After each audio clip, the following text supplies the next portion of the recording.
Welcome to The World We Deserve, the officially unofficial podcast for True Detective on HBO. I'm Jim. I'm A.Ron. And today we're talking Season 4, Episode 6. It's Night Country Part 6. This is the finale. It's no more after this. So I hope you got your fill. A.Ron, what'd you think of this episode? Man, I got a lot to say. I think the finale was not as successful in some of the things as it was in others. And when I listened to the official podcast, it made it abundantly clear that Issa López always intended this to have a big statement about murdered and missing indigenous women, right? I mean, we knew that from the season going forward. And that her big idea was to, in plain sight, have the killers be these kind of women that everyone overlooks. They're invisible. No one takes them seriously. I think it's interesting that in 6 weeks, with almost everyone suspected in feedback at some point, even the delivery guy was suspected, I don't think I got a single email that said, you know what, the women who have access to the Salal facility and have been already interviewed by the police, they are the ones who killed it. It's just not even a thought that these women would be capable of violence. And I thought that's kind of neat. I think that's an interesting way to look at things.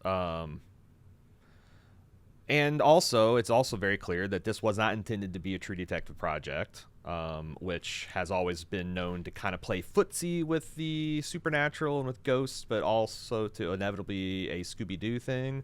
I think Issa López's work, Tigers Aren't Afraid, is not exactly out of that lane entirely, but it's certainly a lot more towards the supernatural side. So it's it feels like there was some structural damage done to the show when it was been hammered into the True Detective shape, when True Detective things were bolted on. I thought some of those earlier inferences were pretty good, but some of the ones from last night or from the finale episode didn't hit me as great. Mm-hmm.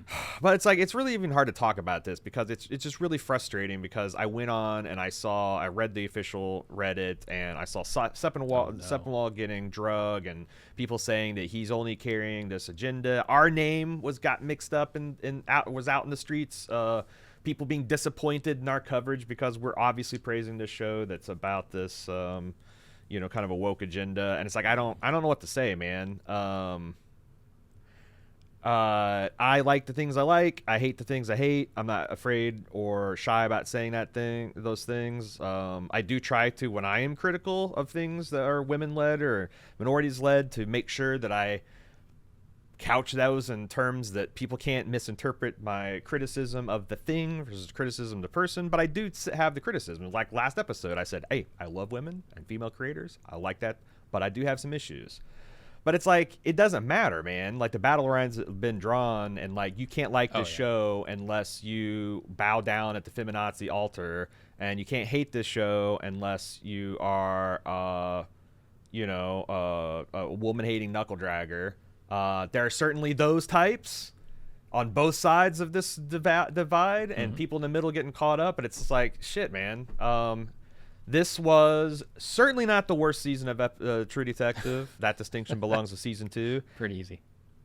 It's certainly not the best season of True Detective. That distinction lies with season 1 of True Detective. But I think this comfortably sits in with season 3. Maybe it's a little bit better. Maybe it's a little worse. That's my opening thoughts. Let's get to what you think, and then I might get back to some others.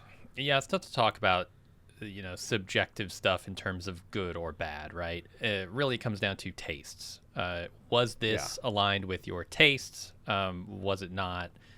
And I think that's where some of the stuff falls flat for me. It's not necessarily that it was bad in areas, because the stuff like time is a flat circle, there's nothing inherently bad about that line. But for my taste, it maybe was too direct a point toward season 1. The spiral imagery having, not a lot to do with the plot in the end. Not to my taste. Having a lot of open questions at the end, not to my taste.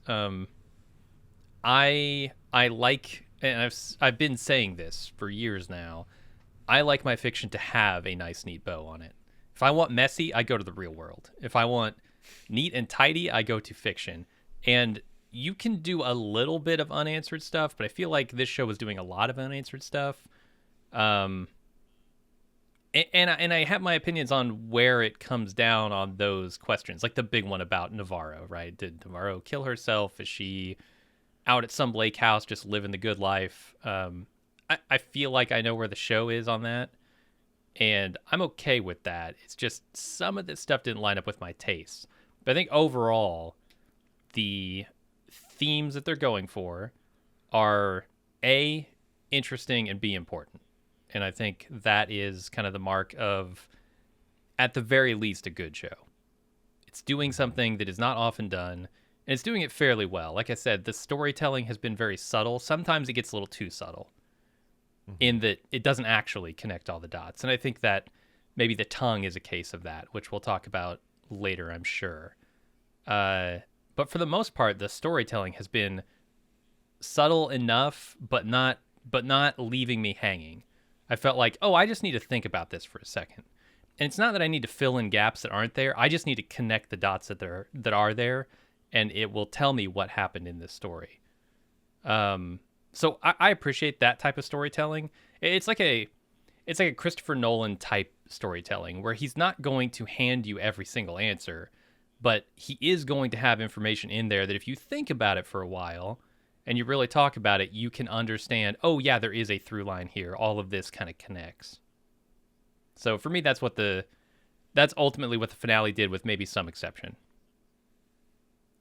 I want to talk about also, like, people are talking about, like, the critic agenda and whatnot and the audiences and stuff. And I just remember that True Detective Season 1, I was kind of frustrated because a lot of the professional critics that I like were suffering from, like, fatigue of this, what was becoming cliche and prestige drama, which is drama centered around, big men behaving badly. Like, this was coming on... we got done with Sopranos and The Wire, which features their 2-star detectives are wrecks of human beings of questionable moral, dubiosity outside of their police work and even inside their police work. You had Walter White of Breaking Bad. You had Don Draper and Mad Men. It's just like all these like samey type characters, and a lot of critics are like, ugh. I get that. Like when you get it's like even if it's really good, top shelf vanilla bean French vanilla ice cream, it's still a lot of gallons of vanilla ice cream you're eating at the end of the day. And also, as one who loved the first season of True Detective contemporaneously and remains a big fan to this day, the fans were awful divided on that finale episode. Oh, yeah. A lot of people who were wanting to Lovecraft are disappointed. A lot of people who were wanting the purely rational stuff are disappointed. A lot of people disappointed how anticlimactic it was. And it's like, oh my God, you had this big showdown, which wasn't a big showdown. And you got the episode in the hospital with Marty and Russ crying about this. And it's like, I just don't know what to. I never know how to take the public criticism because it's very fickle. And it certainly changes with the wind. And in aggregate, it's weird, right? Because like you can take the temperature of everyone, but any individual is going to have different ideas and different complaints. So like you can say, oh, you guys have rose-colored glasses for season 1 because not a lot of people really love that finale. But then you talk to the one person who absolutely loved it, and what are you going to tell them, right? Yeah, I mean, I still get to this day. I got a piece of email just this morning that was annoyed that we advertised the upcoming Walking Dead, The Ones Who Live, as scraping the bottom of the prestige television barrel. It's like, that is the most uncontroversial opinion I think I could have. Yeah. And yet some people are like, you guys are being a little too... I'm like, hey, I earned my spot at that particular bitcher's table, okay? Yeah. I spent 12 plus years covering that show for good or bad, mostly bad. So it's like, I just, I don't know. I think at the end of the day, like the True Detective packaging seemed like it was a mistake. Although I was talking to another friend of mine and we looked at the ratings, because I threw out, it's like, man, I think if True Detective Sharp Objects had come out, people would hate Sharp Objects. I think if True Detective Mayor of Winningham had come out, people would have hated that. I think, True Detective. What's the other one that I can think of that was really good? Sharp Objects, Mayor of Winning. There's another one. Mayor of Easttown. People might be confused as to what you're actually talking about there. Oh yeah, and I think Sharp Objects was amazing. Mayor of Winning Time or whatever was pretty mediocre. But like it wouldn't be fair to put those things under this banner. I don't think it was fair to Issa López. But then I also look back at the ratings. Like Night Country was double the ratings of Sharp Objects. It's the most watched season of True Detective ever. So quadruple the ratings of the Mayor of East Titanic, whatever. So like, yes, it's probably unfair for this show to put it in that container, but putting that container gave Issa López a show such a much bigger platform. And also the people saying this show had sucked from like week one. And like the critics are in on it and all that. I don't understand how you can explain how this show gained 10 to 15 to 20% audience week over week over week. Yeah. Like, are we all in on it? Is Nielsen in on it? Like, it's just like, I know. I think this show, and I think a lot of people, this finale is especially divisive. But again, I went through this with True Detective season 1. I remember the state of the subreddit and our feedback when, we did that show in retrospect, but Look, a lot of people were unhappy with that. It is a very rare show where the finale is not divisive. I mean, I can count on one hand the number of shows I've seen where everybody's been like, "Yep, that finale was great." Right. And we've kind of been spoiled because a lot of that has been happening in the golden age of television. But yeah, so I don't know. We are a completely independent podcast. We don't even really have advertising that we have editorial control over. It's just all automated ads. We almost have zero. We almost never get screeners. Almost never interview. Like we are as isolated, and like if you think that our opinion is contaminated, I don't know what to tell you, man. This was, I think, a pretty good season of True Detective. I think Issa López is a very talented writer and director with a bright future ahead of her. I would have said that 10 years ago about Nick Pizzolatto, but look at where we're at. He is on Instagram sniping at Issa. Issa's probably going to go on to her next horror project or true crime project, and it's going to be amazing. So I think the real mistake here was not necessarily calling it True Detective, for me anyway. Like a lot of people hated that, but for me the real mistake there was trying to tie it so heavily, trying to point so heavily at season 1 and say, this is all in the same universe. Like none of the other seasons really did that. They didn't need to, maybe, but maybe it felt like, we need to really tell people that this is True Detective because it's been 4 years and different creators are on this. But I thought that was the mistake. If you had just told me a straight story about, these cops up here in Alaska and never brought up the spiral, never mentioned Travis Cole, never mentioned the time is a flat circle, I would have been totally fine. And I would have said, yep, this is the next installment of True Detective because it's got the name on it. Vigorous nodding on this side of the podcast. I completely agree, and I would love to hear an oral history of how this whole deal went down. Right? Because I could see where Issa López is like, okay, sure, why not? More exposure, and kind of like half-heartedly did that kind of stuff. I could see an instance where some of the staff writers they brought in to kind of like, go through and punch up some of that stuff with True Detective. I could also see where Issa López is like, oh, True Detective, goes home and watch it. Oh, wow, this is actually really cool. And I could see like some ways, and she organically kind of went in and like was enthusiastic about it, and maybe over too enthusiastic about it.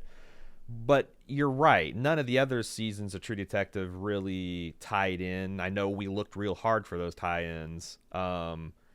It might have been a mistake to. It felt like what did Jesus say to the Laodiceans in Revelation? You're neither hot nor cold. You're lukewarm, and I'm gonna spit. If you were hot, you would be comforting on a cold day. If you're cold, you'd be quench my thirst on a hot day. But I'm gonna spit you out. Maybe they should have leaned further in and actually had a shadowy connection to Louisiana, that like implying that these scientists were fanatical devotees of the Childress cult that were trying to ascend to immortality through this practice. Or the other way to do it is, get it out of there, because it felt like a half measure. It felt like a lukewarm development that I kind of wanted to especially at the finale when some of those felt, really bolted on. And I've read a lot of it did seem to me like Issa wanted to tie this into season 1 pretty firmly. Like it might have been a creative decision from her, and I don't know. Like, again, not to my tastes. Time is a flat circle. If you're gonna reference something cheekily, you don't use the most famous thing from it, right? If you're gonna reference Star Wars, you don't put the Death Star on the screen.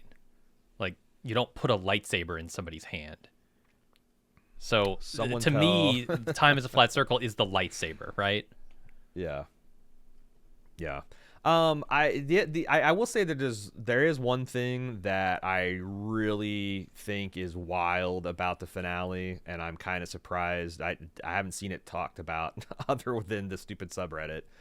But like, how does it sit with you, the proposition that Navarro opening her mind to Ghost and committing suicide, which is one, I think, interpretation. I think the interpretation the show leans towards. Mm-hmm.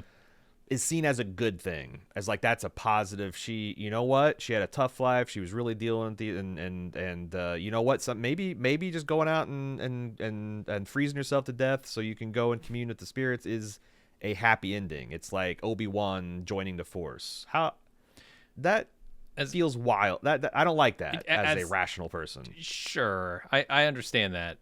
As someone who doesn't tend to have suicidal tendencies, I don't get offended by that. But boy, if I were someone who's ever had that personally, had those feelings personally, or dealt with someone who has committed suicide or has that in my realm, I would be very disappointed.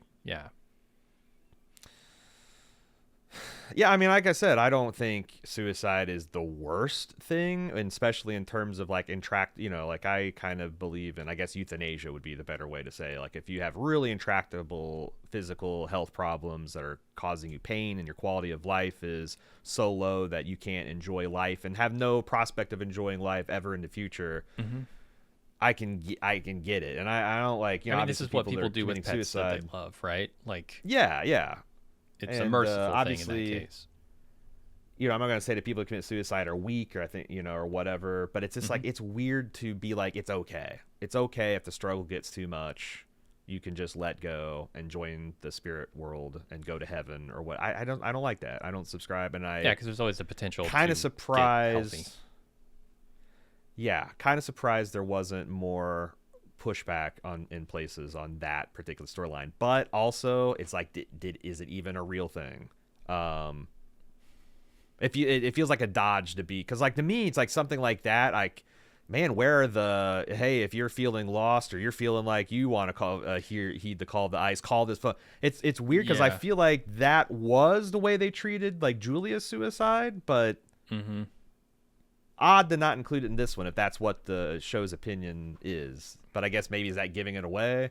Is preserving the plausible deniability better than giving people a hope? Are those hotlines actually? I mean, there's a lot of open questions there. But that's the one thing that really didn't set right with me in the way the season ends.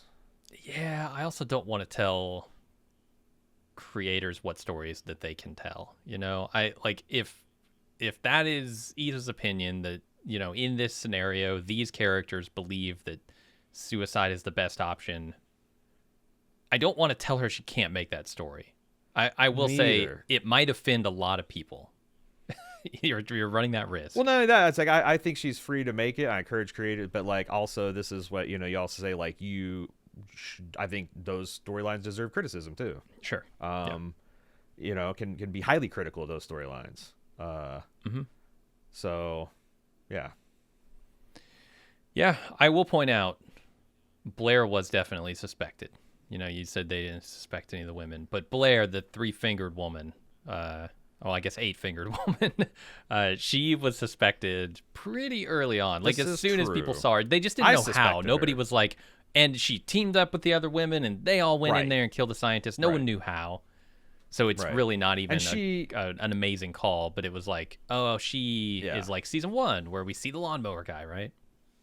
Yeah. And like I said, you're right. I said last season, there's got to be a reason that she brushed past and looked at the camera in that laundromat. And also we already had a palm print of a suspect that was missing something. It's like, but that's again a far cry from saying all of the indigenous women banded together and exacted revenge on these scientists for killing their sister and polluting the land. Their city, so, yeah, for sure.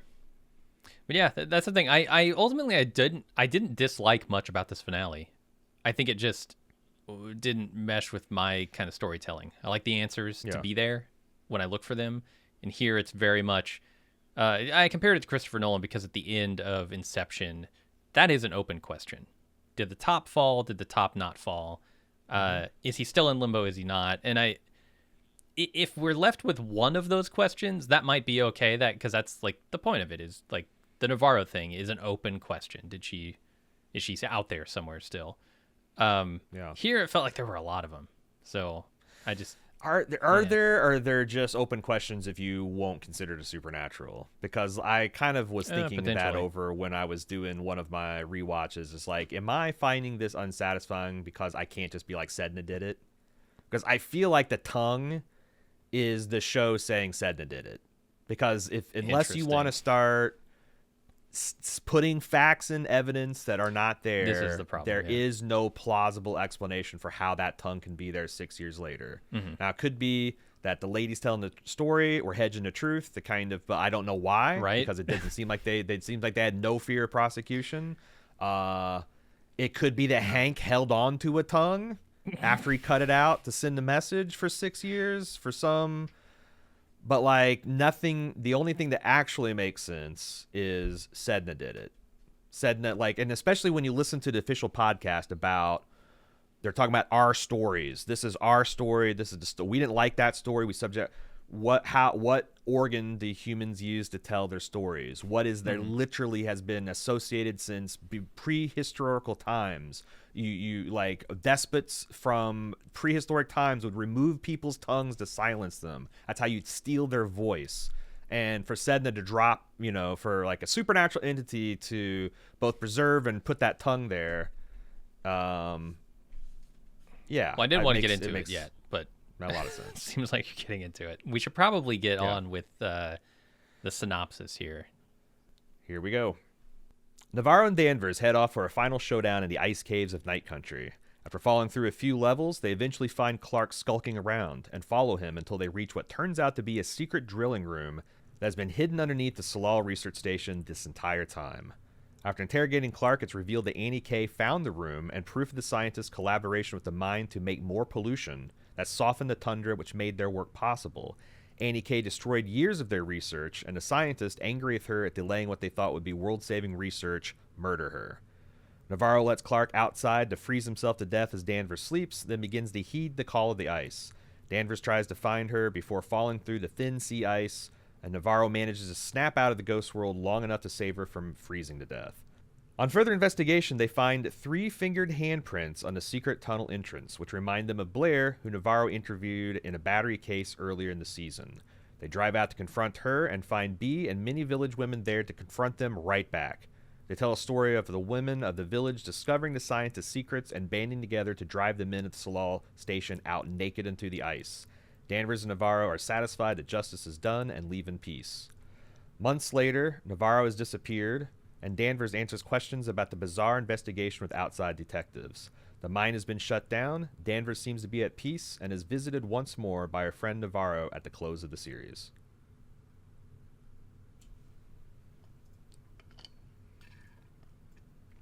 This, Jim, was very hard to bust into topical points, so I'm kind of taking this in sections.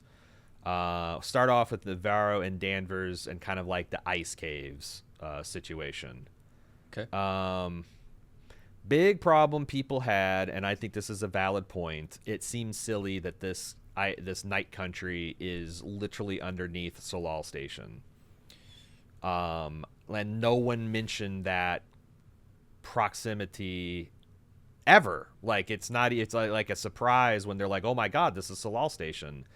I think they probably should have put something in there to suggest a passage of time, or the fact that Liz and Evangeline are been trapped down there for a long, long time, making uncertain progress. But yeah, typically you use sunlight to do that. You use the state of the day. Right. Can't really do that in this show. Yeah. But yeah, I think you're right. If they walked a mile, 2 miles underground in those caves, I would like to have known it. Mm-hmm. And we know they don't, because they leave on New Year's Eve, and they're done by New Year's morning. So it's like, I don't feel like there's a lot of time for just walking through miles and miles of and even like let's say it's 2 miles. If that tunnel entrance is 2 miles from Solal Research Station, I still think someone would say, oh my god, that's right next to Solal Station. Yeah, in terms probably. of like Innis, Alaska distances. But anyway, Mm-hmm. I still think that the ice cave sets themselves are beautiful. They were really cool. Mm-hmm. I even really like the whale bones structure as a visual. I wish it was more tied into something other than just kind of like, oh wow, look at this. Like it almost feels like Russ seeing the spiral in the finale. It's like it just comes and gone, and it doesn't really relate to anything. And that it's, I guess, Russ's LSD neurons misfiring. But here it's just, yeah, who put those ancient whale bones there? This ice cave that's only a couple dozen feet below the surface, that's also close enough that you can walk through and fall through a thin part of the ice into the ocean. The geography is kind of wildly off, it felt like. Yeah, I think I'm with you there. I like that the ice caves are caved in on the inside too. Like the entrance to this lab, it feels like something they did when they built the lab. Like they got all the equipment in here, they built this secret lab, and then they caved in the door so that nobody could find it. Yeah, to keep people from finding it. I also like the kind of like trifecta of jump scares. I mean, they're not jump scares, but they build the tension. Like Navarro crashing through, it's like that was very scary and wild and loud. And then Danvers is giving her hell about shut the fuck up and be. And then she falls in, and that was loud and scary. And then when you're recovering from that, then Clark is just there, standing in a dark passageway. They did a lot to like increase the creepy kind of tension, like they did at the dredging station. Mm-hmm. So Clark is what eventually kind of focused them up from just wandering the ice tunnels to like finding the drill site. That's where they find the star-shaped tool, They also find the tunnel going up there that's playing Twist and Shout.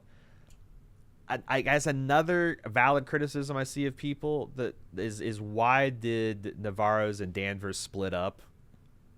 Like they're clearing this ice station that has at least Clark, who knows who else in it, and they like split up to what? They don't even talk about it. It's just like they climb up the ice station. Next thing you know, Danvers is one section of the thing, Navarro's in the other. They're exploited because of that, but it also doesn't really make a difference. Sure. Yeah, it all comes back together soon enough. Yeah, because she gets locked in the door, which allows him to knock out Navarro, but Navarro beats the shit out of him, and Danvers gets out like in 60 seconds. So it's like, yeah, it's almost like, does this episode need to be an hour 20? I was getting to that. Like, this is the first episode that felt a little flabby on rewatch, like stuff like that, where it's just like it seems like they were trying to prolong because. And maybe it's because they realized, shit, this episode is just one long confession. Yeah, that was that could definitely be a problem. Although on second watch, I didn't have that problem.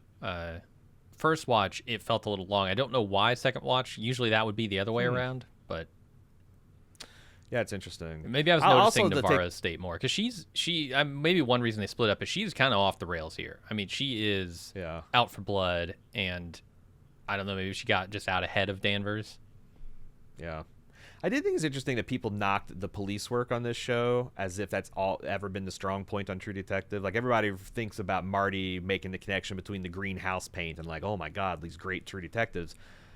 I just got done watching season 1. There's like 3, maybe 4 places where the investigation just stalls out, and Russ gets a lead by beating the shit out of somebody, blackmailing somebody, kidnapping a police officer onto a boat and threatening to kill and blackmail him with child porn. Like, this is not good police work, okay? Sure. It's entertaining as hell to watch Russ just beat the shit out of somebody with a toolbox and then turn to the other guy and be like, "You're next unless you tell me what I want to know right now." But it's of a piece of what Navarro's and Danvers are doing in this episode and this season. Like, they color outside the lines when they get stymied or frustrated or looks like the case is going cold, and that feels pretty True Detective to me. So yeah, like, again, we get to the meat of the at least first half of the episode, which is the interrogation of Clark. We talked about the whole Back to the Future interrogation technique of the forced unpleasant sounds listening, and it's obviously a lot more effective when you're playing to the ex of a person, the murder of their girlfriend that they were complicit in. Yeah, this is where I start to have problems when he starts to explain the actual circumstances around her death, because I don't think they make a whole lot of sense. Okay, let's talk this through. Tell me about your problems with it. I know we have a section on the resolution coming up later. Did you want to save that for there, or because I mean, the resolution here to the mystery of, who killed Annie K, how these scientists died, I guess the scientist death comes later. So I suppose we could talk about the resolution to the mystery of, like, the pollutants here. I don't know why scientists, self-respecting, reasonable scientists, would say, go ahead and pollute more because it's the only way that we have to defrost the permafrost. I mean, we have technologies available to us that I guarantee will defrost permafrost. Yeah. You don't have to do it by dumping chemicals into the water of a town of thousands of people. Yeah, no. I mean, you're definitely right about that. It's just and I don't stupid. even know why. Like, I mean, yeah. I could come up with some different things, but yeah, that was this. Like I said, and I said that in the instant take, is this feels like a bad Captain Planet plot. Like, you've literally got evil scientists covering up warming data, and turns out the factory is polluting, but the mine is polluting, but they're polluting even more because the evil scientists wanted to frost the permafrost so they can get at their. And it's made worse by having 8 of them. I mean, I could understand one person being corrupted. If it was Lund who was falsifying the numbers he sent to the government, and these other scientists had no idea that was the case, Lund, a singular person, could be corrupted, I believe. 8 scientists could jump in and murder a girl so that they could pollute the groundwater more? That is nonsensical. That is a complete non-starter for me. And this is why I think it would have benefited from, like, either more cult or more or more mindfuckery. Like, it turns out the mine recruited 8 crackpot geologist research. They were already corrupt when they got there. Yeah, the mine is looking for, like, okay, we want to find some insane people that want to defrost the permafrost for some kind of crazy paleo organism that's going to make our lifespans too. Like, okay, these are the guys. Let's select for the ones that hate everybody from their home country and don't ever want to go back. Like, or just be like, yeah, this was an offshoot of the Tuttle clan that they are trying to ascend to godhood through this, technique rather than through the murder of women and channeling the infernal planes. Like, sure, but you're right. You're right. I think a lot of people were upset that, like, these research scientists are kind of portrayed in this way. And I also said, like, the other thing is, like, a lot of people are like, oh, it's all about the straight white scientists. At least half of these scientists weren't white. Oh yeah. And I'll also say this, 8 dudes living all alone by themselves. I'd lay money on a couple of them also not being straight. But like, it's weird that that's a criticism that like it's white men versus the indigenous women, when I think it's more of like everyone against indigenous women, because that's the whole point of this thing. It's like, you know, people. It's disappointing that no one is grappling with the actual, you know, thing that Issa López is trying to do, which we talked about in the preview podcast. Indigenous women in the United States and Canada are in some places up to 6 times higher, more likely to be killed, or like 4.5 times more likely to be abducted than their every other counterpart. Like, you could stack them up against any other demographic in either country, and those numbers are still shocking. And like, oh yeah, why is that? Why? Well, it's because, honestly, it's because people don't care. You know, yeah, and I can buy that it's largely, you know, the white men with the power who are able to, you know, make that call and have been overlooking it for ages. But I think Liz Danvers stands as like the testament to everyone has been overlooking this. Yeah, she even though she's got a daughter who's indigenous, she is more concerned with keeping her daughter in a little box that will protect her rather than, you know, addressing the actual thing that's a threat to her safety, which is the mine and the way the town folk view the villagers. So I also thought it's interesting, now that we're talking about it, like, I thought Clark, you know, with his confession that he loves this girl, the way that he kills, you know, there ends up he's the one responsible for actually doing the coup d'etat to Annie K. He's got that, like, the same affect as like the German soldier in Saving Private Ryan, where he's just like, shh, just stop. You know, I saw a lot of Killers of the Flower Moon in this, because, you know, Leo that his whole arc is he loves this woman, but he's killing this woman so that he can attain a larger objective. You know, I thought that was really interesting, that there's a lot of the similar energy. Do you think so? I was convinced now after my subsequent watches of the finale that Annie K was actually in a relationship with Clark to get this information. Yeah. She was a spy. I think she was infiltrating. Yeah. Yeah.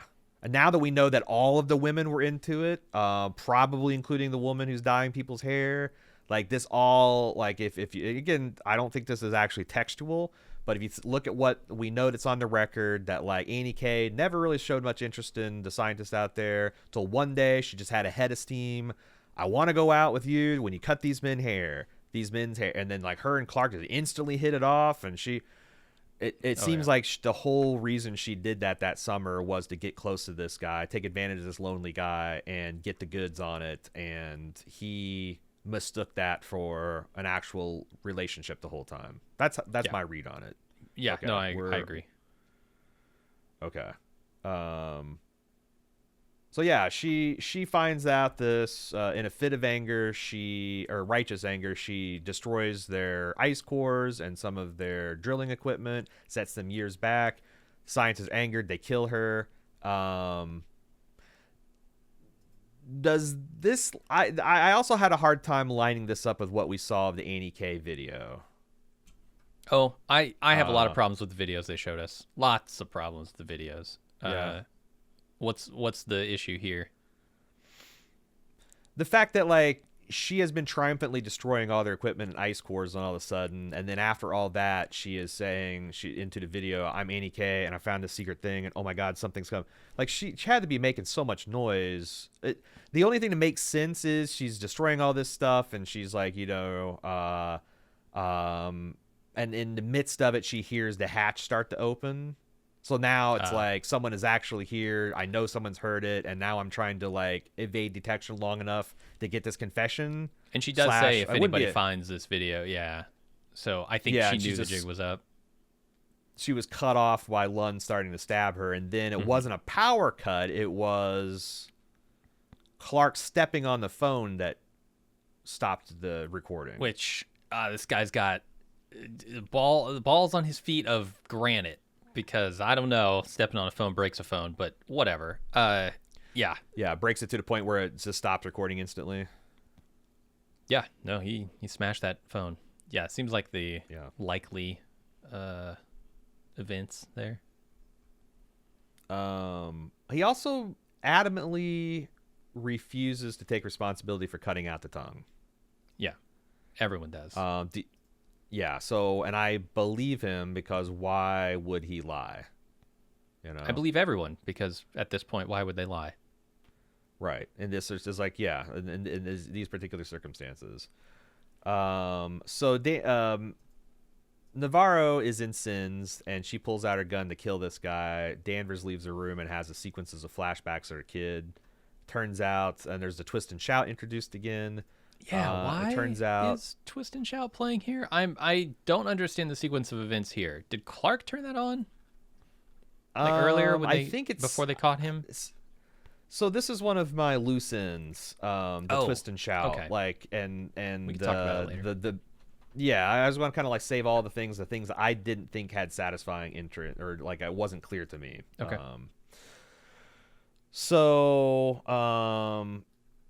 This is also set about this backdrop that when Liz busted out of her containment in the ice core room, she stepped on some broken glass, which triggered her memory of stepping on the glass at the car crash, and she's been thinking about Holden. Mm-hmm. Then they both flash back when Navarro comes out and can't do it. They reflect on the Wheeler case, and they reveal that this is Navarro's the one that killed him.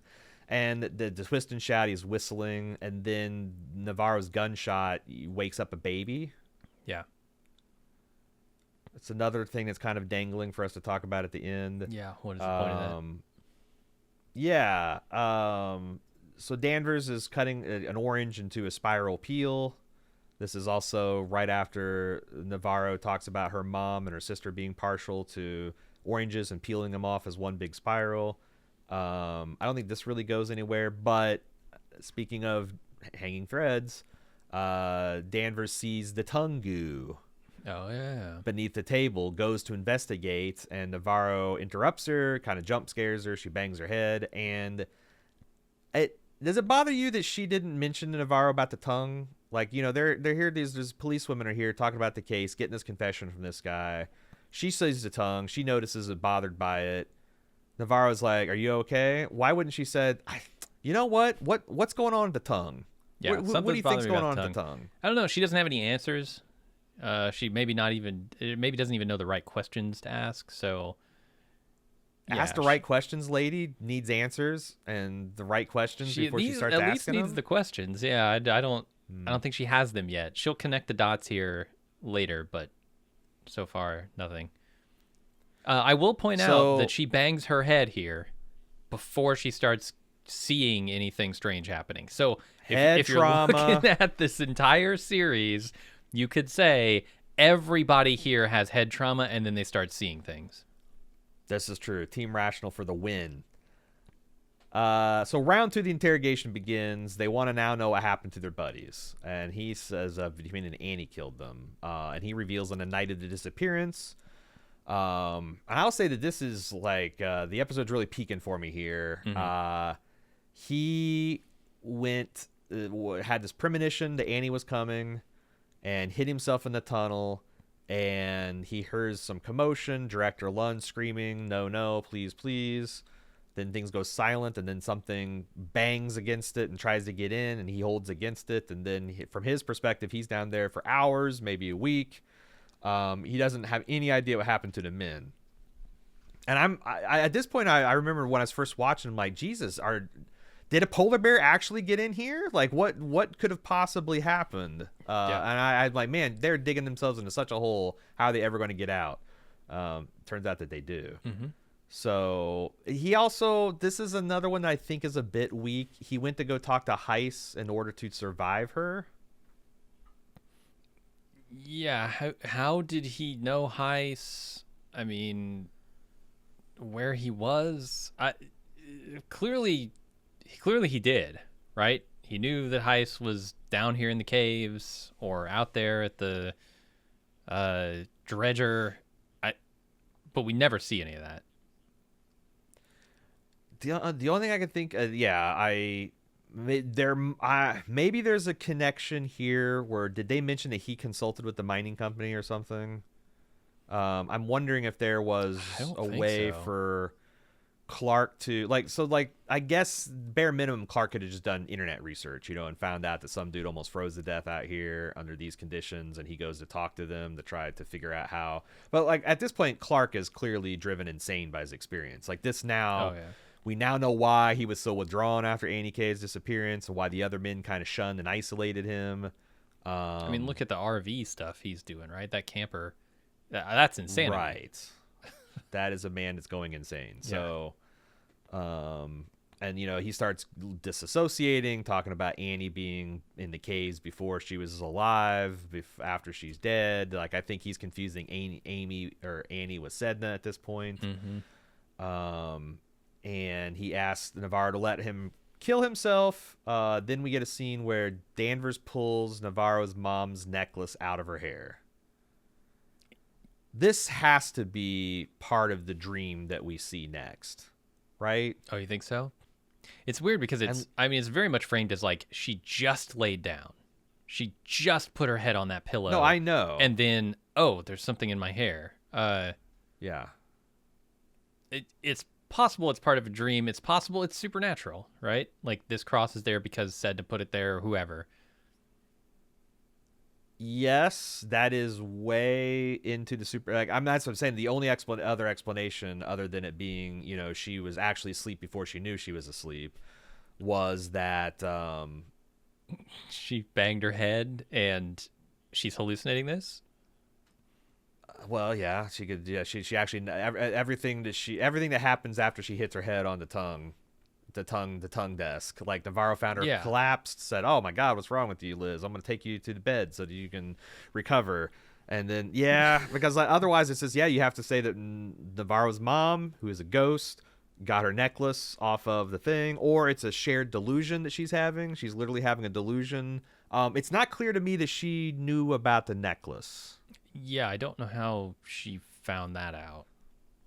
Yeah. Because it doesn't seem like Navarro has really talked about her mother at all, based on her revealing stuff about the oranges later. And I think they said that didn't Julie have a matching one too?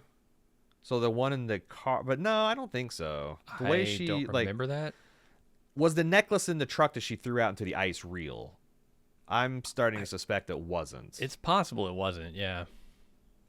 In which case, we're even more into the supernatural here with Danvers having it. So I thought that was wild. But she has a dream about Holden, and it seems to be a pleasant one. But then he kind of screams, "Mom," and she wakes up, finding the power is cut. The station is freezing, and she goes outside. She follows the trails of open doors, so she sees Navarro just watching Clark's frozen corpse. She killed him, right? I think she let him go outside, and he killed himself. He dies with his eyes open, on his knees. I think she staring let out to him the go ice. Outside. Huh. He didn't seem like a he was man who begging. wanted to die. Oh, because the last thing we saw him say to Navarro was either you kill me or let me do it myself. I think he was exactly ready to die. Why now, though? Why is he ready to die now? Because he's been fighting to survive. He's been running from Annie, who's been trying to kill him, according to him, for weeks. He's gone through a lot. He got caught. He got made to listen to his girlfriend die for an hour.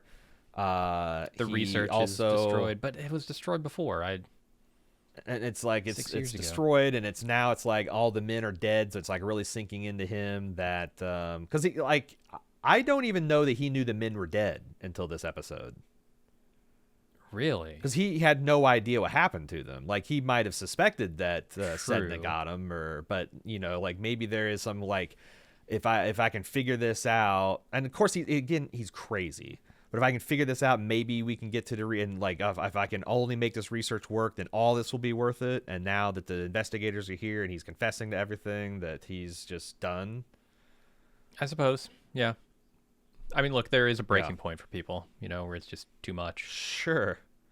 So and this is I think is peak frustration for me, because this sequence of dialogue only exists so that they can have the hammer of the confession that Navarro leaves before she walks out into the ice. But Navarro, like Danvers comes in and is like, what the fuck did you do? Why did you do this? Why did you let this go? And like Navarro's just sit there and like doesn't respond. And she's like, did you even cut the power? No, Liz, I didn't cut the power. Well, I also got no a confession follow-ups. recorded from this guy that I'm gonna leave later.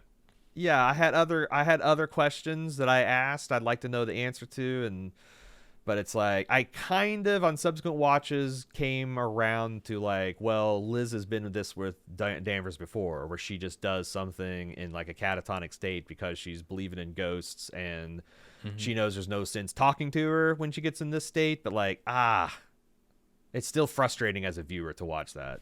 Yeah. Navarro tries the least to get the generator to go. She like literally turns it on once or twice. It doesn't work. I did like the ghostly screaming that it was made when it was starting out. That was a nice touch to ambiance. Yeah, and it shows either her mother. I think it's her mother behind her, kind of near the trucks back there. Holy shit! Really? Yeah, that's why. That's when you hear the screaming. If you look in the background, there's a ghost. Damn! I watched this thing 3 times. I did not see that. Wow.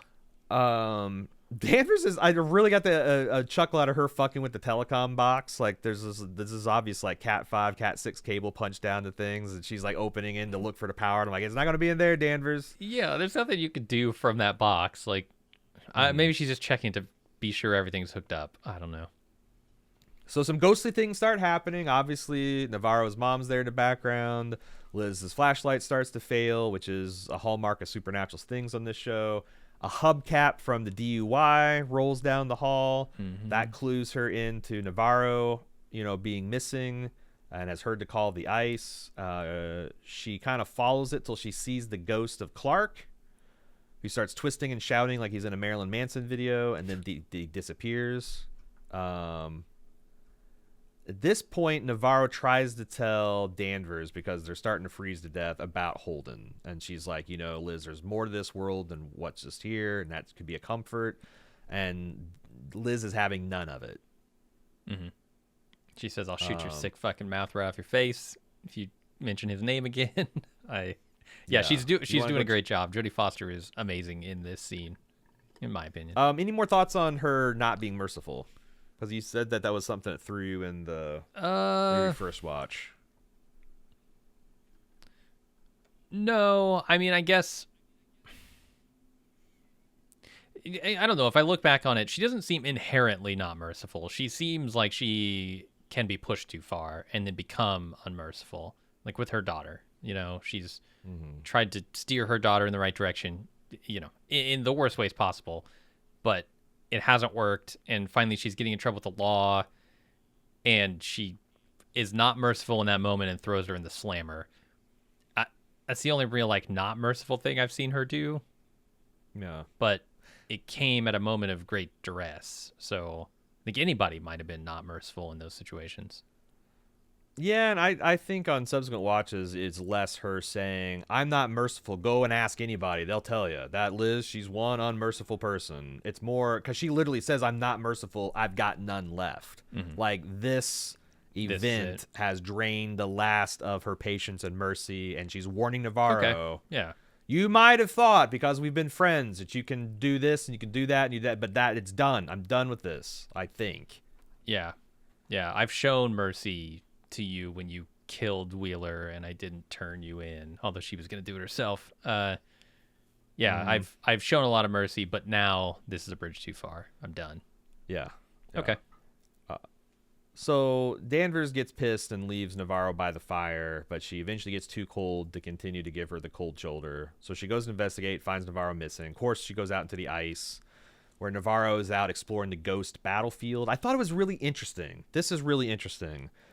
Liz has Navarro in her flashlight, and the moment that like Navarro closes her eyes and kind of gives into the ghost world, that's when Navarro in the real world disappears. Okay. I think that's the show putting its thumb on the side of Team Supernatural a little bit. Yeah, it does a lot of that in the show. We'll talk about that. Yeah.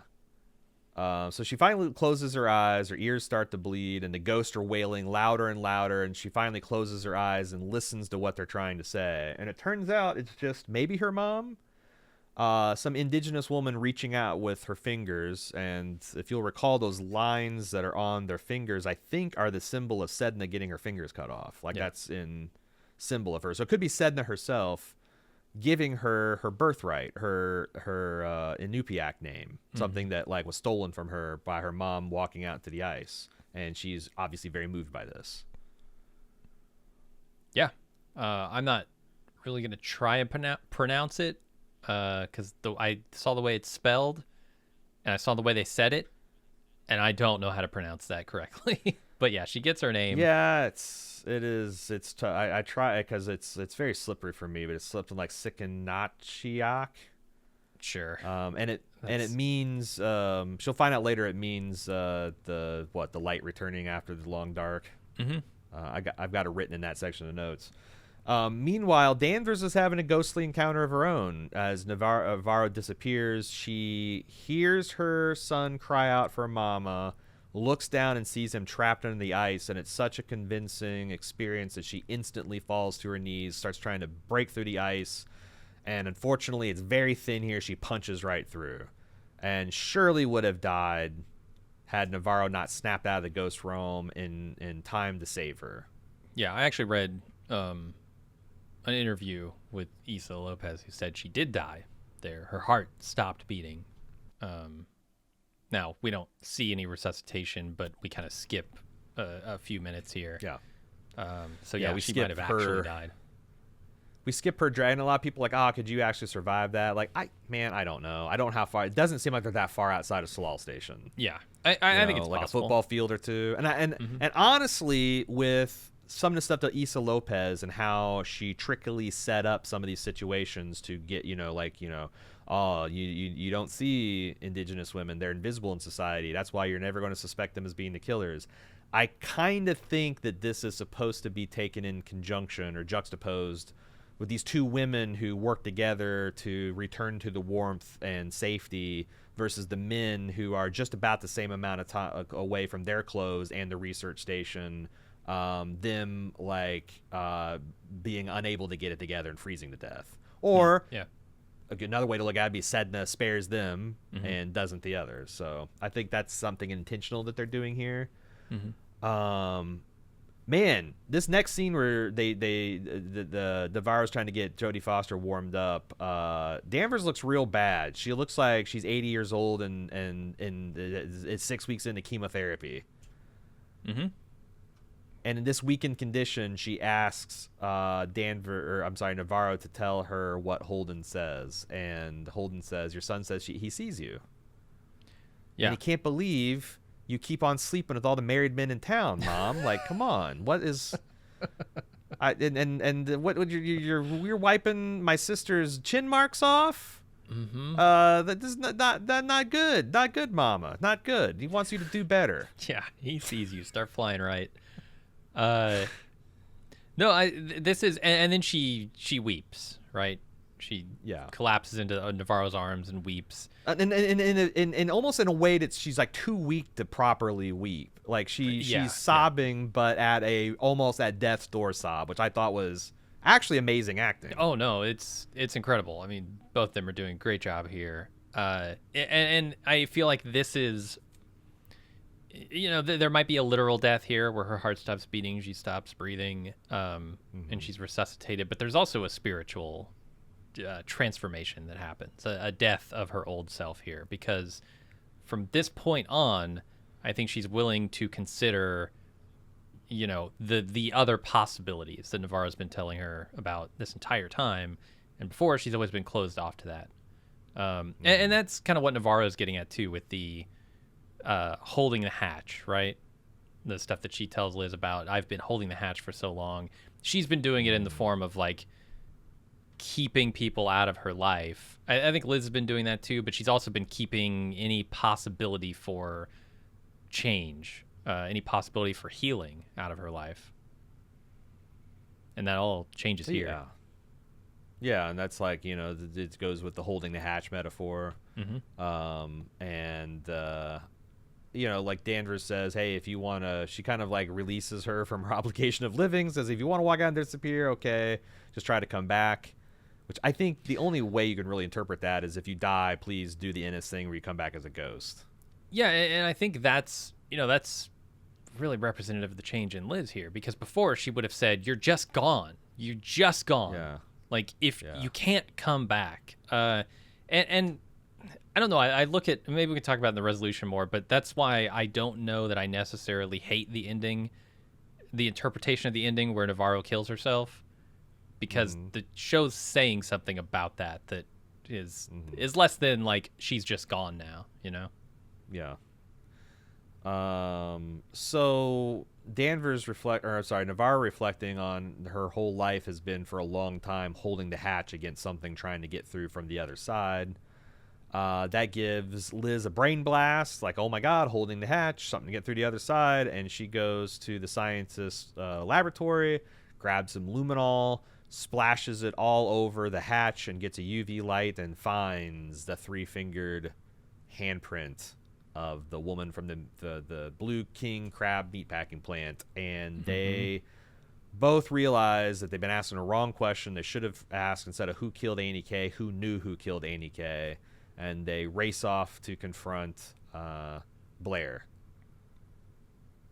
Which, I mean, she had a part in killing the people who knew. Yeah, makes sense.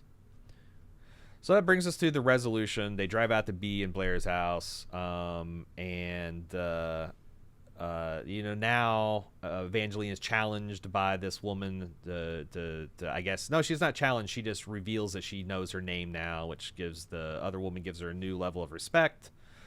And she tells her it means return to the sun after the long darkness. And we find out that here is one of the things that makes the tongue harder to explain. If these women knew that this was 6 years ago and they had some kind of long con, like maybe they would save the tongue. If it was ever, I don't know how they got in their possession, but maybe they'd save the tongue for their ultimate revenge so they can tie all this together.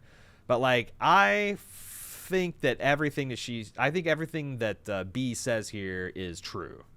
It kind of the best of her knowledge. I mean, she's couching it in, a friend of mine told me a story about this thing, right? Like in terms that she can't be held legally accountable for, but right. She's telling the truth. I mean, the show shows it to us, and I don't think they're showing us a false narrative here, the story. Right. If that's not the actual real story. Yeah, so for 6 years they thought it was the mine and the town trying to silence people for speaking out, but then one of the cleaning ladies spills a bucket of mop water that all seeps down and seems like it falls for a really long time. She's able to investigate that, find a star-shaped tool. Then through an informal network of cleaning ladies, there's a cleaning lady that works at the coroner's office to get some records of what the wounds look like so they can compare it. I think that might have been the police station, actually. It might have been the police station, yeah. But like they got these poor indigenous women doing their housework during the nights where they're not supervised, and they have free run of the facility, and no one would ever suspect them of being capable of something like this, and they were capable of it, turns out. And throughout this scene, more and more women are showing up in this kitchen and like taking these menacing positions, and like you can see it's starting to make Liz uncomfortable. But Navarro keeps pushing on, and then we get the sequence of like it just shows what happened. They cut the power. All the women swoop in there with guns. They order the men into a container truck that gets dumped onto the ice, and then they tell them to get naked, and then they fire a gun in the air and tell them to get out of there.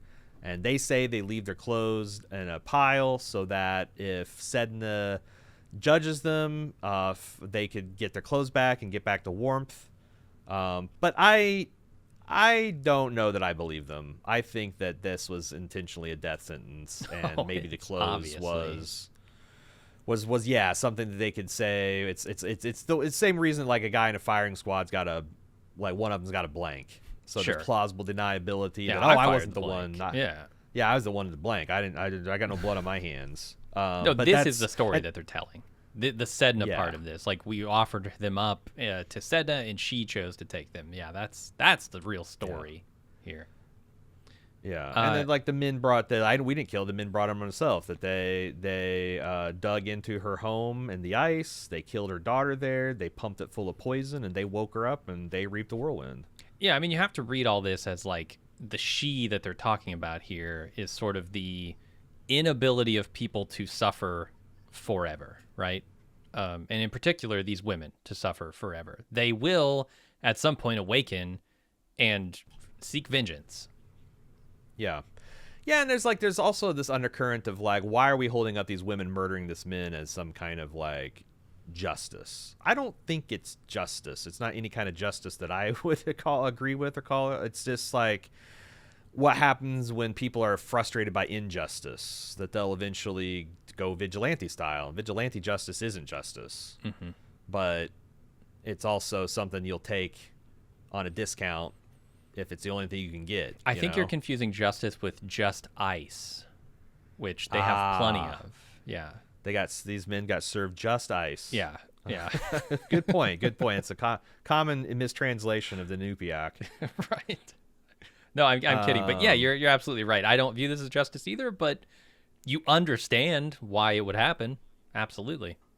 And a jury might not even convict, you know? And that's where Danvers is at by the end of this conversation. She's like, well, turns out we got the forensics and we drove by to tell you because they're your bosses. But it turns out, yeah, slab avalanche. Case closed. I like that. That's a really nice turnabout on the stupid slab avalanche thing, right?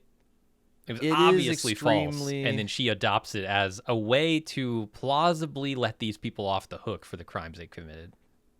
I found that as much as people bitched about some of the micro of the writing, I thought the macro was very satisfying. That they took this mind's attempts to bury and conceal and use, the official thing to keep people on a runaround and to give obvious they use that to let these women off for murder. That's very clever. I like it.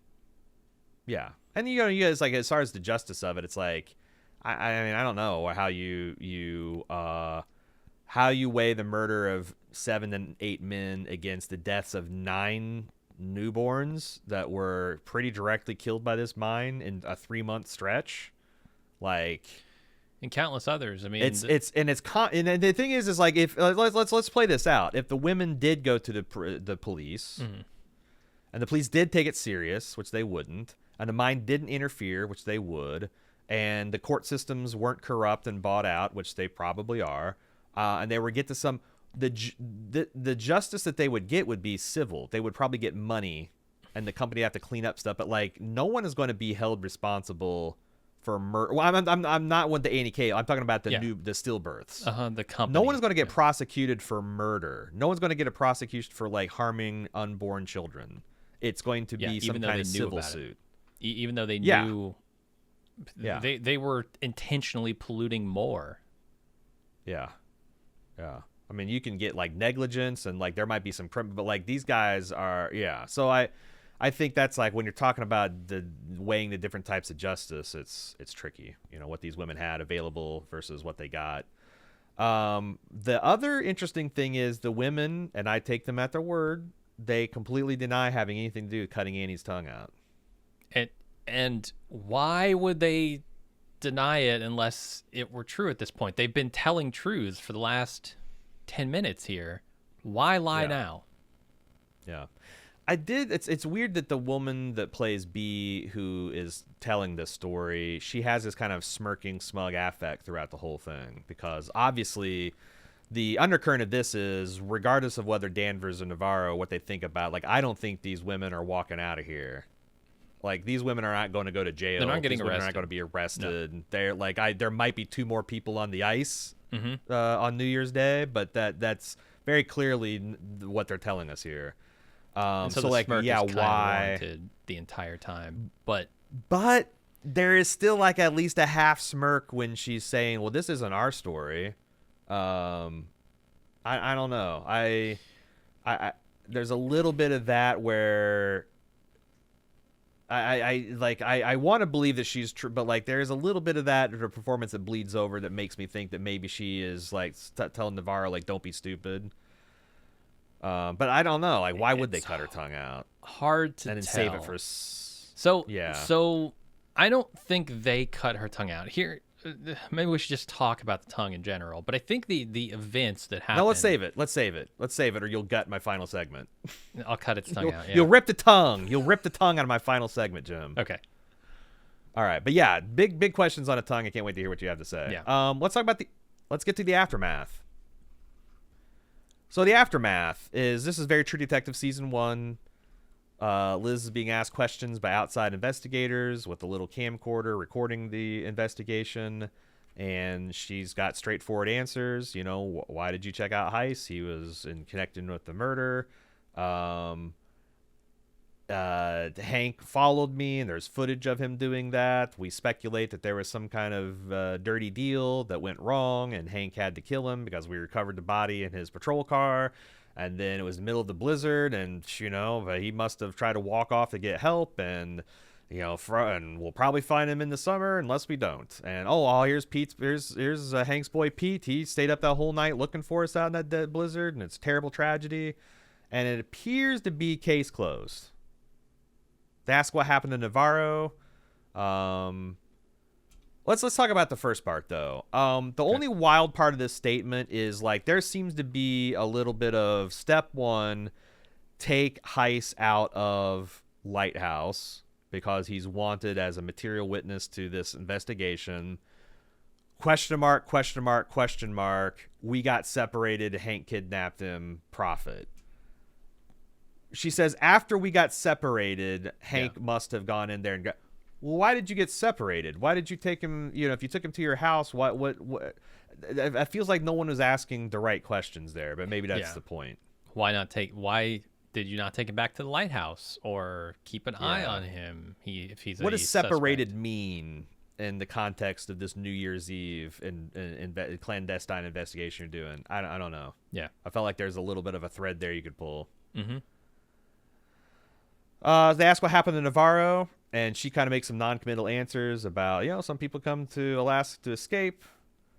Some people come here to find things, and it's set against a backdrop of Liz finding a polar bear and a cell phone that has Clark's filmed confession, it turns out, and also finds Kovic finding his toothbrush left out in front of his bar, and he looks out concerned, and it shows Navarro walking out on the ice. Fully clothed, it must be said. And they also played his interview with Raymond Clark, where he talks about the truth and the sorry part he played in this and the irreparable damage to human and animal population. As he says that last word, it shows the hunter that we began the season with, hunting the caribou, now outside the mine that's closed. I want to stop and talk about that there, too.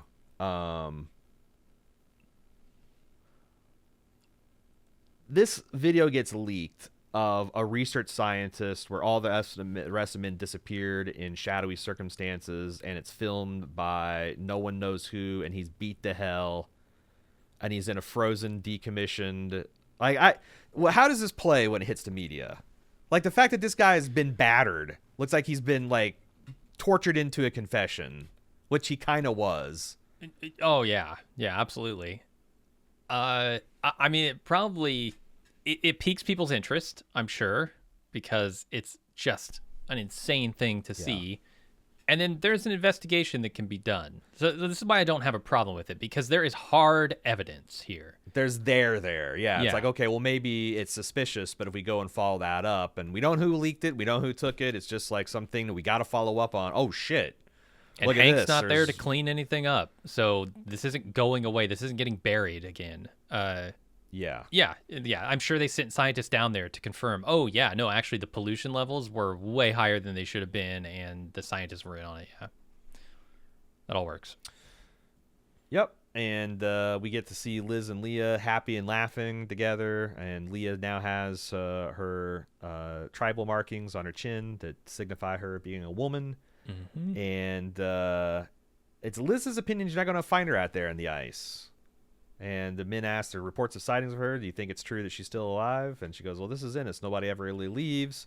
That was a particularly good song to end the episode on. I really liked the kind of hopeful, uplifting music as Navarro steps onto her deck. Navarro, she dead. Yes. But no. When she walked onto the ice, why wasn't she naked? I mean, why wasn't her mother naked when she died? Why wasn't... How do you know her mother wasn't naked when she died? Well, I think we see her die, right? Well, I no, don't. maybe Do not we? die. We see her point at something and be afraid, but Yeah. I don't that know why I still was in assuming Boston she too, I died there. think. I don't know why she's not naked. I don't. Maybe the actress just didn't want to get naked. I'm totally fine with that. She got naked crawling on top of Kavik a couple times. Oh, that's true. She did. I don't think it matters. I think the show, in many other ways, is saying she's dead. You can point at that and say, "Oh, it doesn't look like Julia when she did it." Well, yeah, but maybe she just did it different. Well, Julie did it as like a person desperately holding onto the hatch. Eve was walking through it willingly. What do you make about Danvers' opinion that you're not going to find her out there on the ice? That's the one thing that I think you could hang your hat on for her still being alive, because that's a confident statement to make if you know she killed herself, or if you think it's highly likely, because he found her sister right away. It's even money whether they'll find Hank or not, but like, I guess they'd have some explaining to do. Hank's got his head blown off, but well, to me, it's indicative of Liz's changed belief state. She believes that she's not on the ice. Like Navarro is not on the ice. Her body might be, but she is in this other place with her mother and with Holden and with her sister.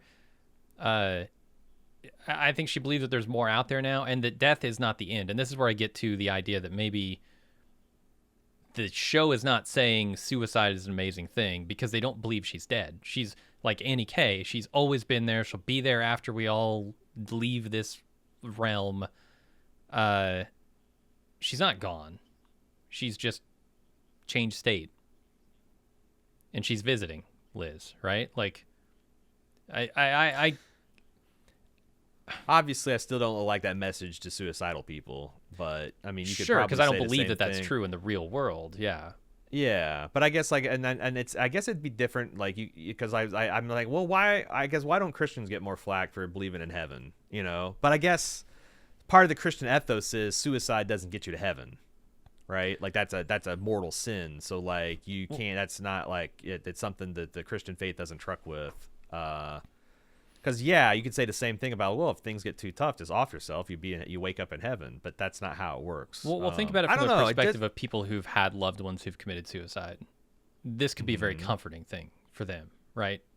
Your loved one is not gone; they're there with you. It's just like the idea of heaven.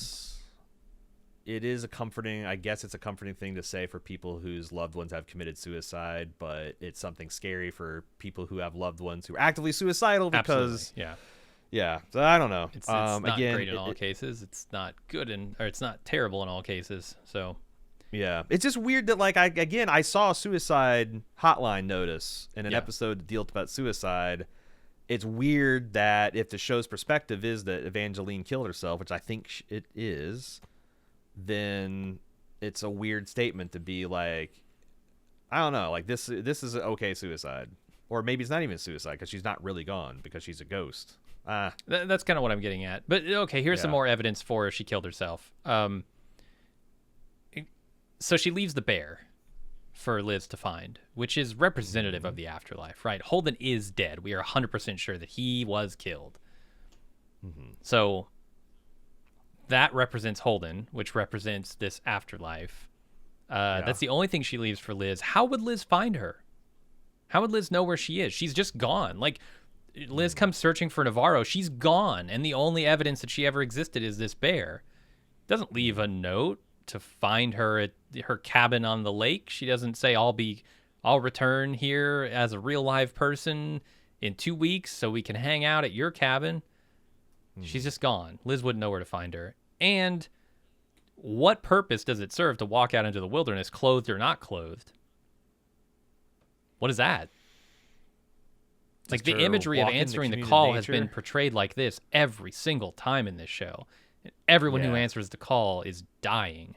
So yeah, even the going from left, it's like always portrayed as a left to right walk too. And not for nothing, when she shows up at the end and Liz is what you're calling her lake cabin, she's wearing the exact same clothes that she walked out onto the ice with and disappeared. Yeah, no, I think it's pretty obvious that she killed herself at the end of this. Agreed. But like I said, we leave Liz in a happier place. She's more calm. She's more centered. She's more at ease with the job she's doing. I do wonder what kind of political unrest there's going to be. If the mine shuts down, like, I feel like 90% of the white folks go home, and it's just going to be mostly natives and people like Rose, who have essentially, they like it up there. They like the isolation. They like the spirituality and all that stuff. Yeah, and don't rely on the mine for their livelihood. Yeah. Yeah, and she says, the town existed before the mine. It'll exist after. So, let's talk about Pete, who we have talked around so far. So Pete, he was left to deal with the aftermath of the amazing finale of last episode, and he's down to his boxer briefs. He starts cleaning, loading bodies, taking a shower. He's just finishing up when he notices, I think, a tooth embedded in the wall that got shot out of his dad's skull. That was fucking crazy. And he starts working on that when Leah comes home. Geez, Liz, might have want to mentioned to the guy cleaning up the double homicide that you invited your daughter over for dinner on New Year's Eve. Yeah, you pointed this out there, Liz. Last episode, and we thought it was going to be a bigger deal, but he covers pretty well. I do like how he covers. He says, yeah, this, I'm acted weird, totally, but it's because of Kayla. This got me really shook. Yeah. And man, what if she'd come home an hour before? Yeah. Imagine that he's like, sitting there covered head to toe in blood and tidy whities, and he answers the door, and at her mom's house, by the way. Mm-hmm. Or if she got there and he was still in the shower. There'd been a lot of questions. Or there's a body rolled up. There's blood all over the floor. There's a body in a carpet, and she's like, "Did you kill my mom?" What? Yeah. So he covers for himself and Liz, saying that Liz is doing some official work, and that, hey, I'd hate for Kayla and Darwin to be alone on New Year's Eve, so let me drive you home. And she's suspicious, but obviously she acquiesces. When he drops her off, no sooner does she get in the door than Kayla comes barreling out to blow Pete up and get him to admit what the hell's going on. And he cuts her off short, says, yep, there's some weird shit that I did and I'm involved in, but I'm fixing it. I need your help.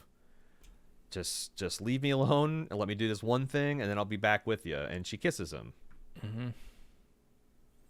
I still think my interpretation from the instant take is pretty right on, that all she wanted is for him to stop being a follower. Like, it's not that he had to go back to being the innocent teenage puppy dog that he was. She wanted him to grow up. Mm-hmm. And, him just kind of like passively following Danvers, doing whatever she wanted and ignoring his family was not something that she was interested in continuing. So it seems like she's happy that he is showing some passion and some drive and some backbone. Yeah, making his own decisions. Yeah. And it helps by the end that Liz is going to have a complete change of heart and be such a better, nicer person. She'll probably be a lot easier to work with. I really like the imagery around Pete driving what is effectively his dad's hearse. Like, this is a menacing black SUV. As he's driving on the outskirts of town to bury his body, you see the lights sequentially shut off as the power fails. It's such a great shot and a series of really great stark Arctic nighttime photography. And it's also one of those, they remind me of, like Marty is wheeling Rust out the hospital, and he looks up, it's like, it looks like the dark's winning. Like, at this point in the scene, it seems like the dark is winning, right? Yeah. So he pulls up at Rose's house. She's field stripping and cleaning her rifle on New Year's Eve, because fancy dinner night is Christmas Eve. Cleaning your gun night is New Year's Eve. Everyone knows this. And Pete pounds on her door, and he says, take me to where Julia's at. I got someone going to the same place. And Rose is the one funny part in this whole fucking show, this whole episode, is her just deadpan. It's going to be one of those nights, huh? Mm-hmm. There's a point in here where Leah calls Danvers because she's worried because Pete's acting weird and she's missing in the blizzard, and she asks her not to die, showing that there is some hope there is some love to be rekindled.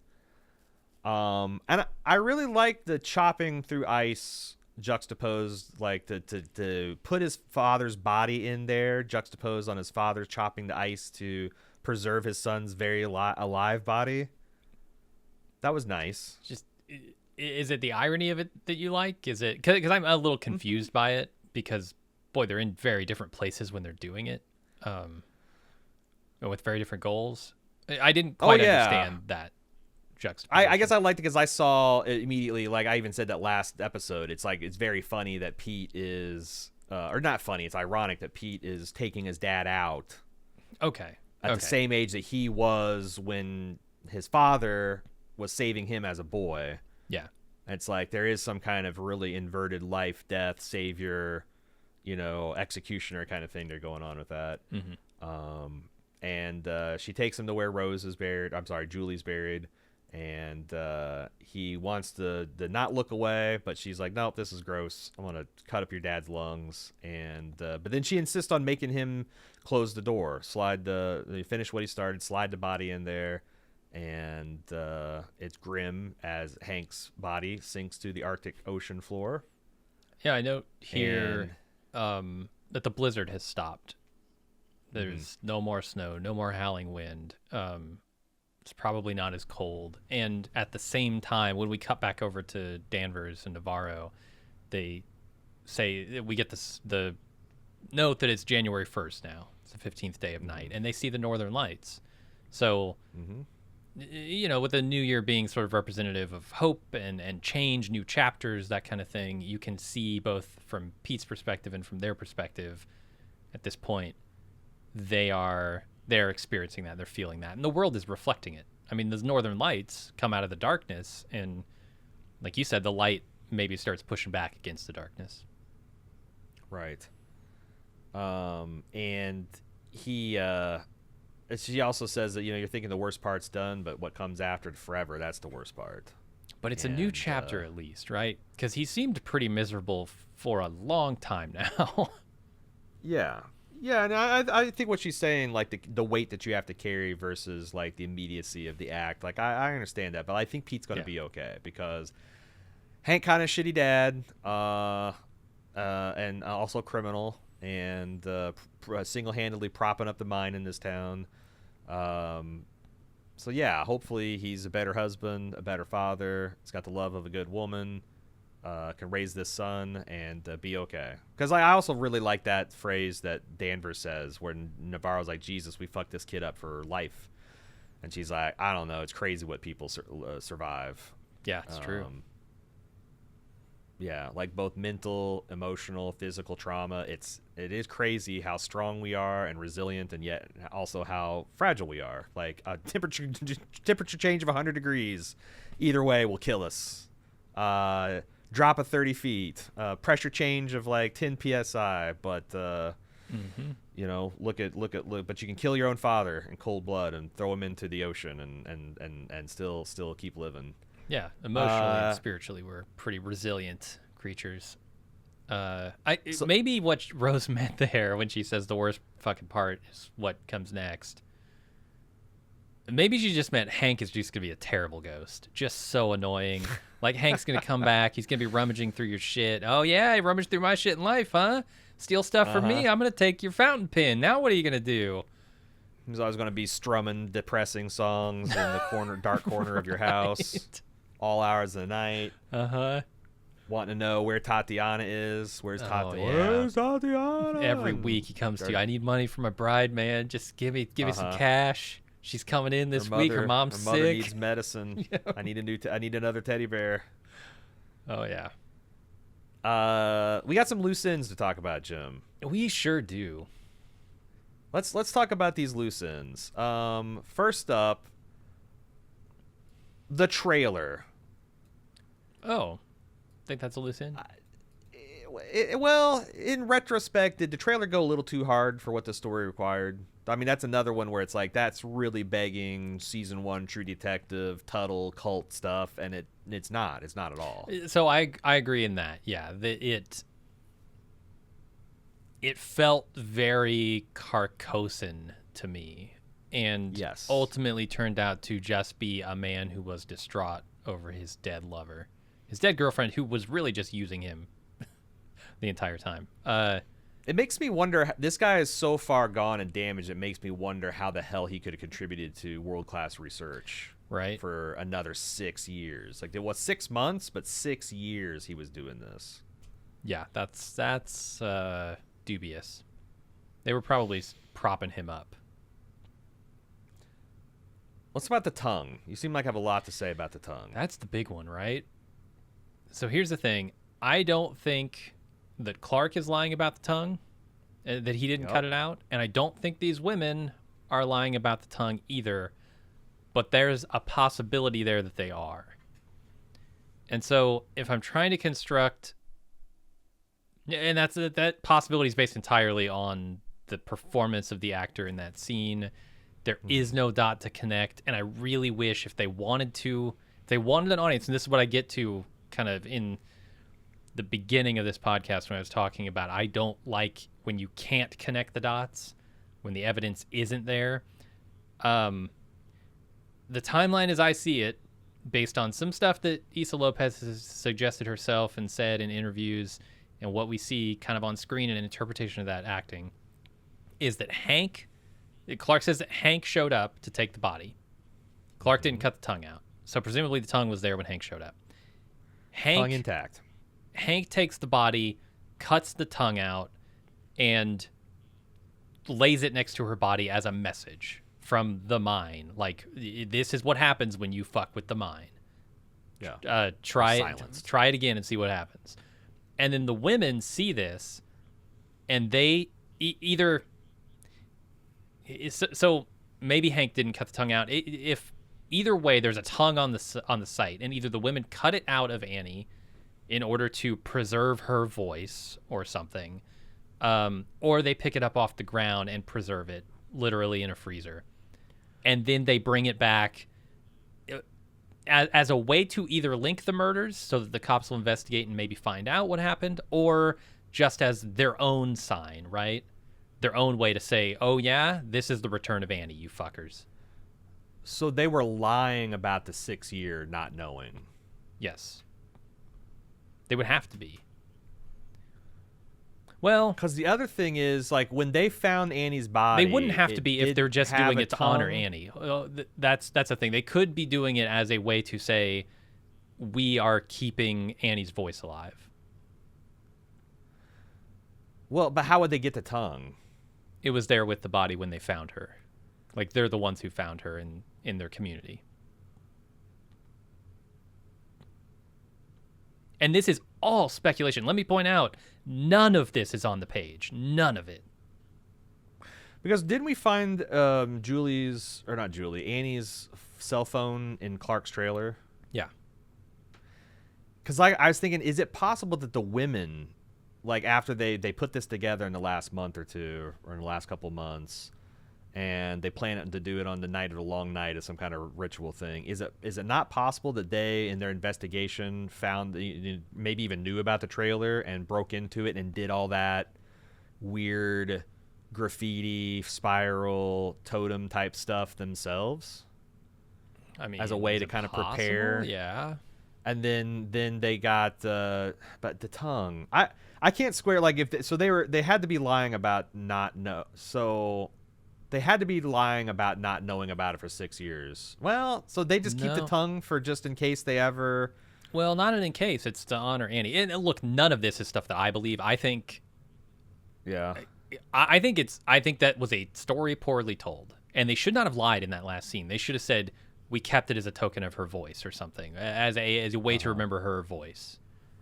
Mm-hmm. Keep it alive. And then we brought it that in, would have solved so much of it. Or in this flashback where we're seeing them raid the freaking research station, just show an insert shot of one of them putting the tongue under there. Why would they put it under the desk? That's the other thing. Yeah. Like, why put it under the table? Right. It almost feels like, oops, it fell out of my pocket. We brought it here to do something. If you want to more make a important statement, you would slap it down on the sandwich or something. I don't know. Right. Yeah, I don't know why under the table. So it just reminds me of, like, one of my favorite little memes is this little stick figure drawing of a little girl doing a gymnastic routine at the top where she just steps up, she does a somersault and then stands up, and it's like Santa believer logic. And it's like Santa is a magical elf who loves all the world's children. He brings presents to everyone at Christmas Eve. Therefore, Santa is real.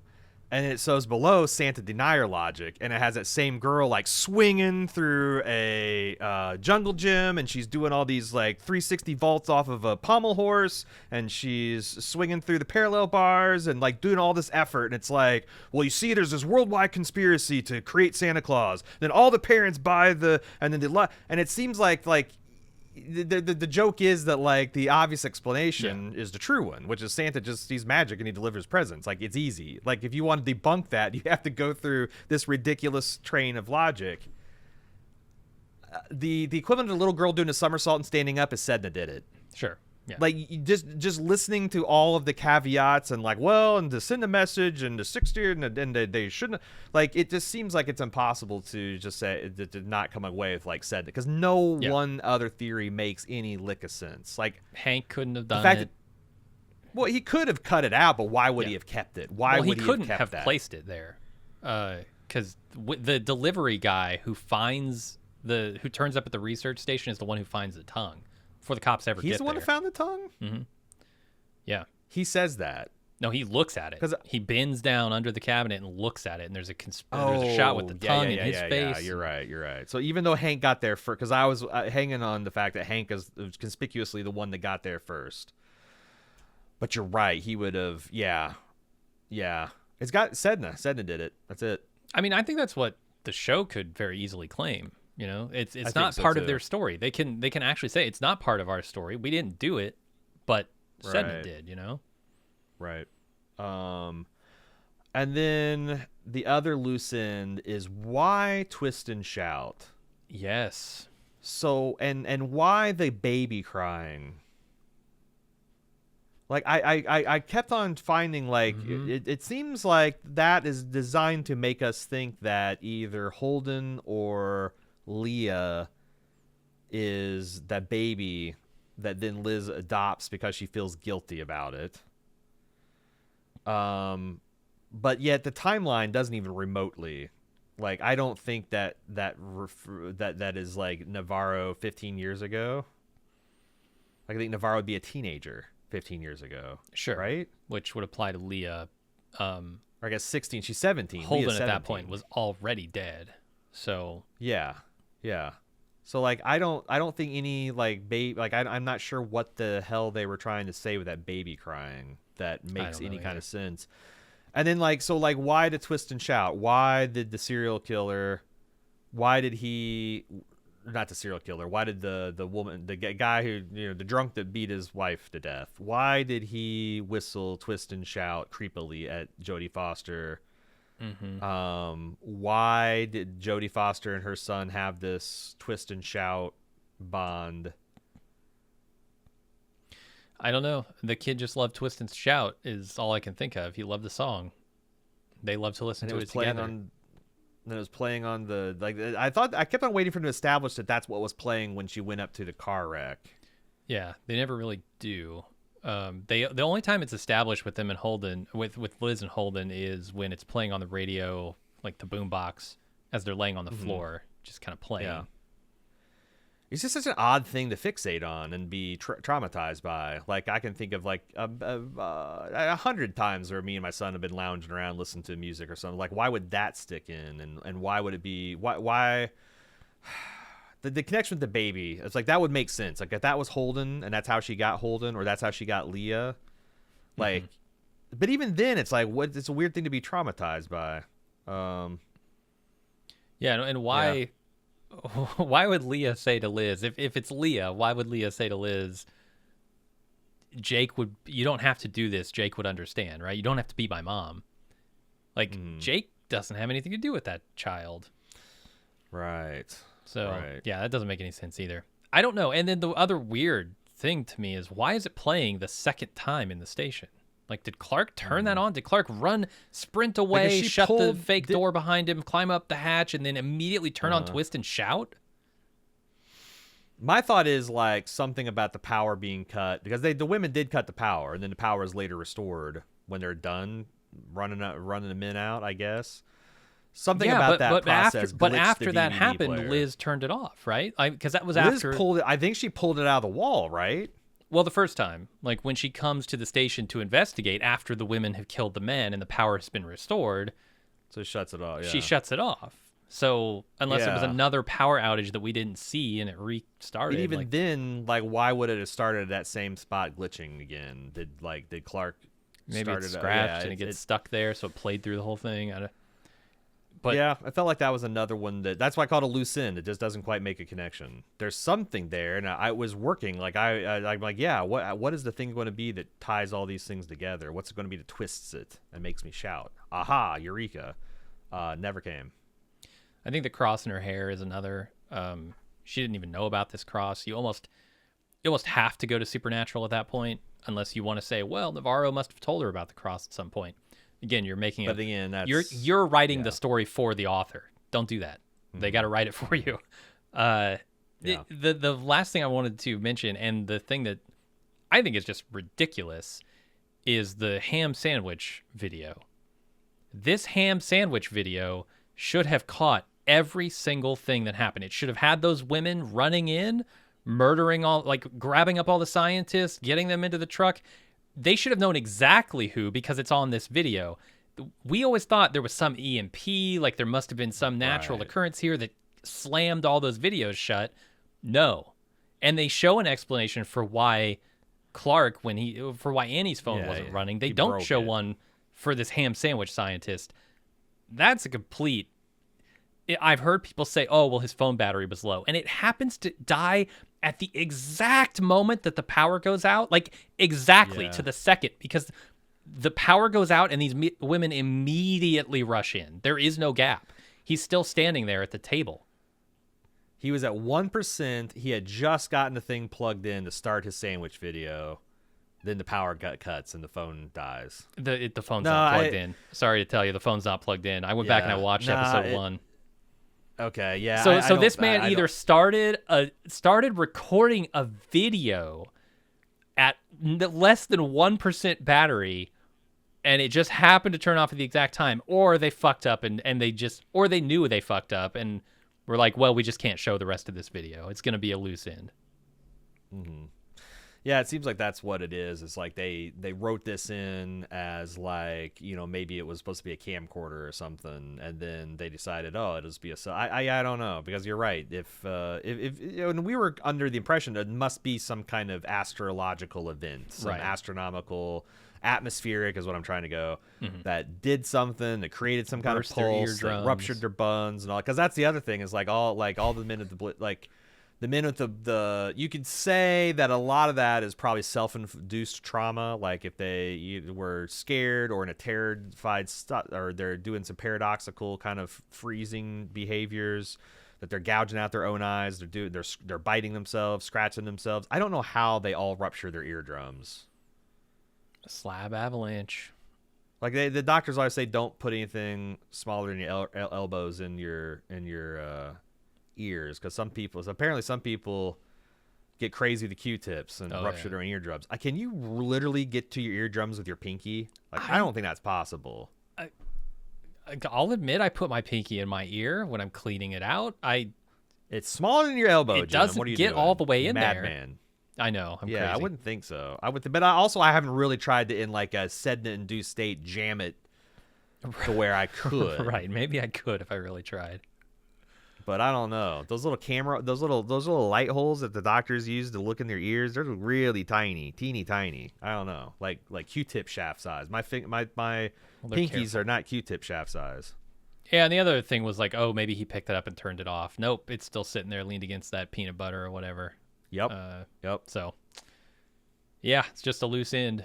That's the thing, you know, the storytelling isn't perfect here, but I do think they get the big strokes right, and it has a definite message that I can get behind. It's just a matter of like how much you're going to let the little things and the distracting things, like the mentions of season 1, how much you're going to let that disrupt your enjoyment.